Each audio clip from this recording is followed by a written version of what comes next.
Do you notice you have a tiny scar on your arm? Do you know how it comes from? The answer is vaccination. Vaccination was first described as an immunizing procedure through the mixture of medicine and magical spell. This practice was invented by the monk earliest in about 1000 AD. However, it is just orally spread religion tradition without any written evidence.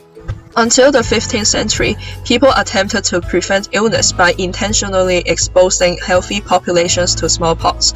This inoculation was supervised and controlled for people to catch the disease naturally. In 1700s, the first smallpox vaccine was invented. The scars on our arms came from the bifurcated needle, which is specially designed for rubbing smallpox infections into the skin. Look at the needle. Does it remind you of the mochi fork?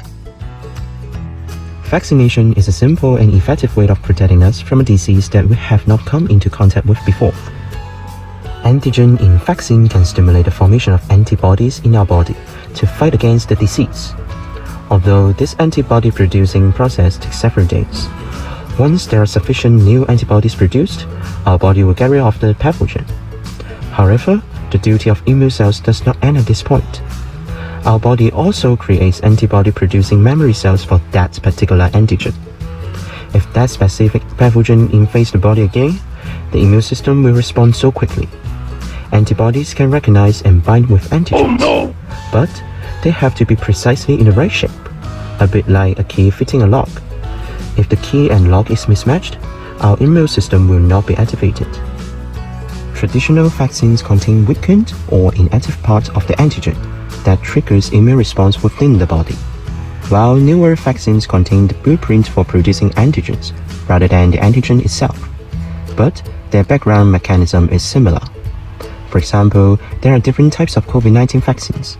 Apart from the traditional vaccines, there are some new ideas included. Hong Kong government introduced two kinds of vaccines.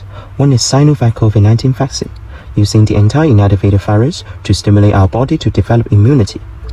Another one is Pfizer-BioNTech COVID-19 vaccine, a mRNA vaccine, which uses mRNA to allow our body to acquire protection. So, what is mRNA vaccine? Let's take a look at mRNA first. It is a type of RNA which is essential in making new proteins. The mRNA in this vaccine have already copied the information of the antigen of COVID-19 virus. When people get vaccinated, the cells in the body will take up these mRNA to make the viral antigens. These viral antigens allow the specialized immune cells in the human body to do recognition and start developing immunity.